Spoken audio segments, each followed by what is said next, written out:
নমস্কার বন্ধুরা, মায়ের রন্ধনশালা এবং ব্লগার চ্যানেলে আপনাদের সবাইকে স্বাগত। তো আজকে আমি আবারও একটা রেসিপি নিয়ে চলে এলাম। এখানে রাতের বেলা ডিনারে বা সকালের জলখাবারে খাওয়ার জন্য আলুর পরোটা রেসিপি। তো আলুর পরোটা রেসিপি বানানোর জন্য আমি এখানে আমার প্রয়োজন মতো এখানে আলু সিদ্ধ করে নিয়েছি, আর প্রেসার কুকারে 2টো সিটি দিয়ে আমি আলুটাকে সিদ্ধ করে নিয়েছি। আর এখানে আমি আটা ময়দা দুটো মিশিয়ে আমার প্রয়োজন মতো আমি এটাকে মেখে নিয়েছি। তো রুটি করার জন্য যেমন আটা মাখি, তো সেইভাবেই আমি আটাটাকে মেখে নিয়েছি। তো আপনারা চাইলে শুধু আটাতেও করতে পারেন বা শুধু ময়দাতেও করতে পারেন, আর পারলে দুটো তো মিক্স করেও করতে পারেন। তো এরপর আমি আলুটাকে মেখে নেব, চলুন। তো দেখুন, এখানে আমি সিদ্ধ আলুটাকে প্রথমে এইভাবে ভেঙে নিচ্ছি হাতের সাহায্যে, যাতে মাখার সময় সুবিধা হয়। আর এখানে দেখুন, আমি শুকনো লঙ্কাকে শুকনো খোলায় ভেজে তো গুঁড়ো করে নিয়েছি আলুটা মাখার জন্য। তো হলুদ এর মধ্যে এবারে আমি দিয়ে দেব হলুদ গুঁড়ো। তো আলুটাকে আমি ভালোভাবে মেখে নিয়েছি হাতের সাহায্যে। আর দিয়ে দেব পরিমাণ মতো জিরে গুঁড়ো। এরপর এখানে দিয়ে দেব 1 চামচের মতো ভাজা মশলা।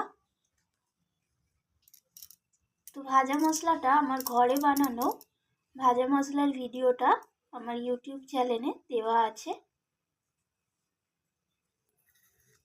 এরপর আমি দিয়ে দিলাম শুকনো লঙ্কা, যেটা আমি গুঁড়িয়ে রেখেছিলাম, সেই শুকনো লঙ্কাটা আমি দিয়ে দিলাম। তো অবশ্যই ঝালটা আপনাদের স্বাদ অনুযায়ী আপনারা দেবেন। এরপর দিয়ে দিলাম স্বাদ মতো লবণ। এরপর আমি দিয়ে দেব এখানে জোয়ান। তো জোয়ানটা দিলে পরোটাটা খাওয়ার সময় মুখে পড়বে, ভালো লাগবে, আর গ্যাস অম্বলের সমস্যা থাকলে সেটাও হবে না। এরপর দিয়ে দেব 1/2 চামচের মতো সানরাইসের শাহি গরম মশলা। এরপর দিয়ে দেব ধনিয়া পাতা কেটে রাখা। তো আলুর পরোটাটা বানানোর জন্য আলুটা যত বেশি ভালোভাবে মাখা হবে, তো আলুর পরোটার টেস্টটা তত বেশি ভালো হবে। তো এরপর আমি সব কিছুকে একসাথে ভালোভাবে আলুর সাথে মাখিয়ে নেব। তো এইভাবে হাতের সাহায্যে আলুটাকে ভালোভাবে মাখিয়ে নিতে হবে। এমনভাবে আলুটাকে মাখাতে হবে যাতে আলুর মধ্যে শক্ত শক্ত আলুগুলো না থাকে। পুরো মিহি করে মেখে নিতে হবে। যদি শক্ত শক্ত থেকে থাকে, তো যখন আমি পরোটাটা বানাবো আটার গুলির মধ্যে থেকে আলুগুলো তখন বেলার সময় বেরিয়ে আসতে পারে। তো আমি গ্যাসের ওভেনে কড়াই বসিয়ে নিয়েছি, আর এর মধ্যে দিয়ে দিলাম কিছুটা পরিমাণ সর্ষের তেল। তো এখানে তেলটা গরম হয়ে গেছে। এরপর আমি তেলের মধ্যে মেখে রাখা আলুটাকে দিয়ে দিলাম।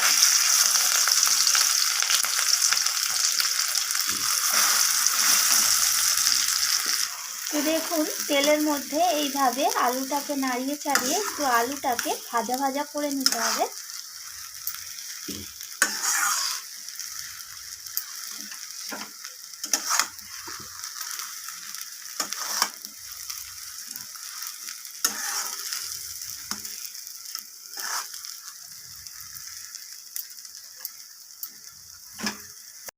তো দেখুন, এখানে আলুটা কড়াই থেকে ছেড়ে আসছে, কড়াইয়ের গায়ে আর লেগে যাচ্ছে না।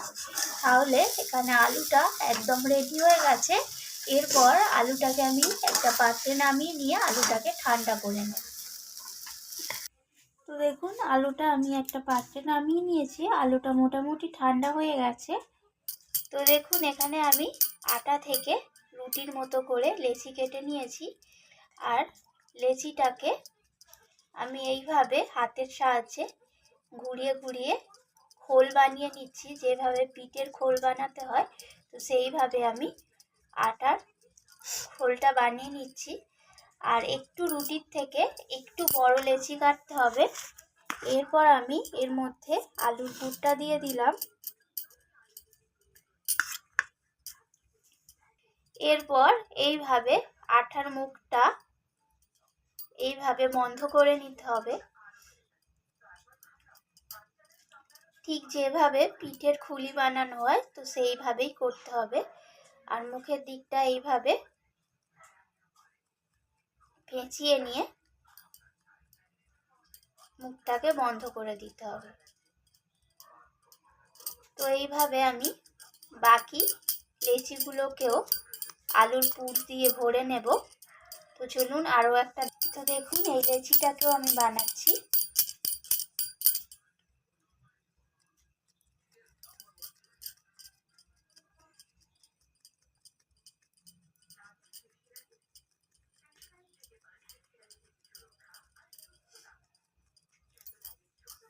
এরপর আমি আবারও আলু দিয়ে নিচ্ছি এর মধ্যে।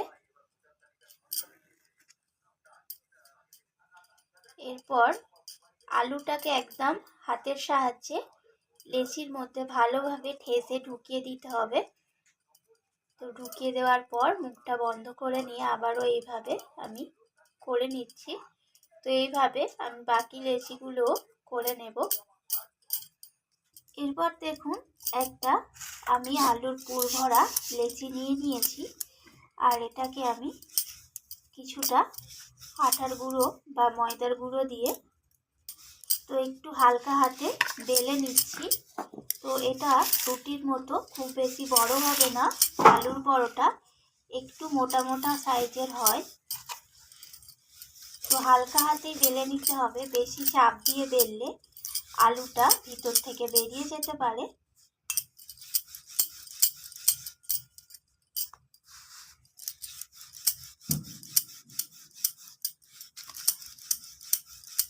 তো এখানে আমি আরও একটা বেলে নিচ্ছি।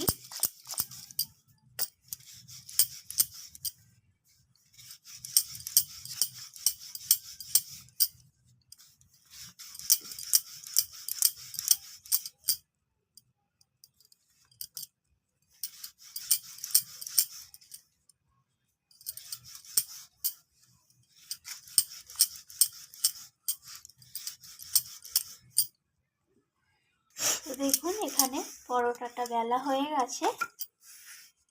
এরপর আমি এটাকে ভেজে নেব। তো আমি এখানে গ্যাসের ওভেনে কড়াই বসিয়ে দিয়েছিলাম, আর কড়াইটা এখানে গরম হয়ে গেছে। তো এর মধ্যে আমি একটা পরোটা দিয়ে দিলাম।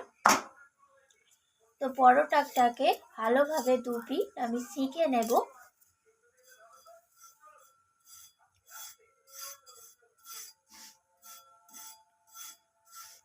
তো দেখুন আমি দু পিঠ ভালোভাবে সেঁকে নিয়েছি। এরপর আমি সাদা তেল দিয়ে পরোটাটাকে একদম মুচমুচে করে দু পিঠ ভেজে নেব।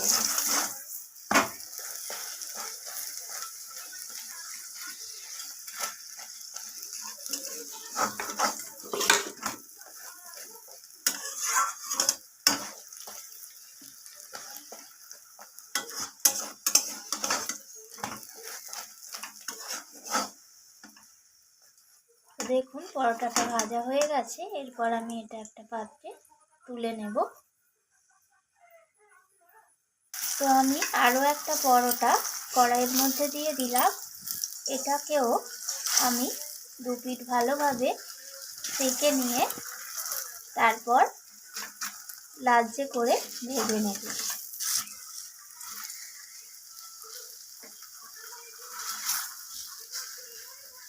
তো এখানে দুটো পিঠ ভালোভাবে সেঁকা হয়ে গেছে। এরপর আমি আবারও তেল দিয়ে পরোটাটাকে দু পিঠ ভাজা করে নেব।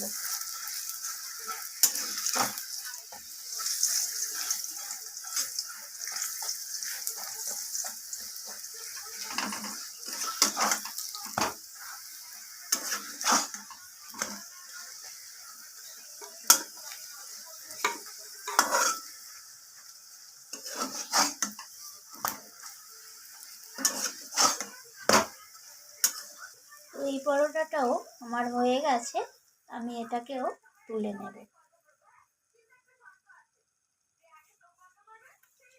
দেখুন এই পরোটাটাকেও আমি ভেজে নিচ্ছি। আর পরোটাটা কিন্তু সাইড থেকে হালকা হালকাভাবে ফুলতে শুরু করেছে।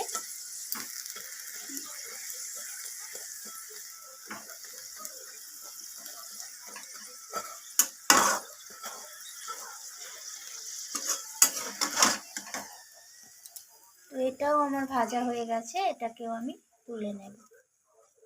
দেখুন এই পরোটাটাও কেমন ফুলে বালিশ হয়ে গেছে।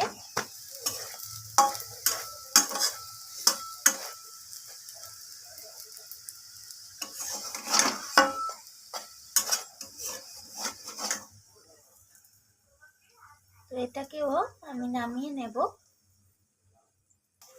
তো দেখুন বন্ধুরা, এখানে তৈরি হয়ে গেল একদম ফুলকো ফুলকো নরম তুলতুলে সকালে বা রাতে খাওয়ার জন্য আলুর পরোটা রেসিপি। তো ভিডিওটা কেমন লাগলো, রান্নাটি কেমন লাগলো অবশ্যই আমাকে কমেন্ট করে জানাবেন। আর ভালো লাগলে অবশ্যই একটা লাইক করে দেবেন আর আপনাদের বন্ধুদের সাথে শেয়ার করে দেবেন। আজকের মতো এইটুকু, আমি ফিরে আসবো আবারও কোনো রেসিপি নিয়ে। ধন্যবাদ বন্ধুরা।